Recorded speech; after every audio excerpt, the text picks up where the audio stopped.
काश्मीरमधील पहलगाममध्ये 22 एप्रिल रोजी दहशतवाद्यांनी केलेल्या हल्ल्यांमध्ये 26 निरपराध पर्यटकांचा मृत्यू झाला होता। या हल्ल्याच्या निषेधार्थ भारतातूनच नव्हे तर जगभरातून तीव्र पडसाद पडत उमटले होते। प्रांजल उद्धव चव्हाण ही नारायणगाव जुन्नर येथील 8 वर्षाच्या छोट्या गिर्यारोहकाने या घटनेचा निषेध करण्यासाठी भारतातील सर्वात अवघडपैकी एक असणाऱ्या जीवदान ते वानरलिंगी पिनॅकल व्हॅली हे 220 फूट अंतरदुरीच्या सहाय्याने क्रॉस करत वानरलिंगी सुळक्यावर जाऊन तिरंगा फडकवत दहशतवाद्यांना अशी शिक्षा करा की त्यांच्या 7 पिढ्या देखील पुन्हा असा विचार करणार नाही, असा संदेश देणारे बॅनर लावून पहलगाममधील मृत पर्यटक श्रद्धांजली वाहिली। अतिशय अवघड असणाऱ्या वानरलिंगी सुळक्यावर काही काळ थांबवून प्रांजलने दोरीच्या सहाय्याने 350 फूट उंच सुळका रॅपलिंग करत खाली उतरली। प्रांजल 4 वर्षापासून ट्रेकिंग करते। आतापर्यंत तिने कळसुबाई, हरिश्चंद्रगड, तारामती शिखर, चावंड, हडसर, शिवनेरी, नारायणगड, दौलताबाद,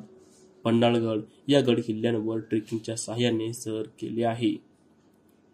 सह्याद्री महाराष्ट्र न्यूजसाठी अशोक कुर्डे, बोरी बुद्रुक।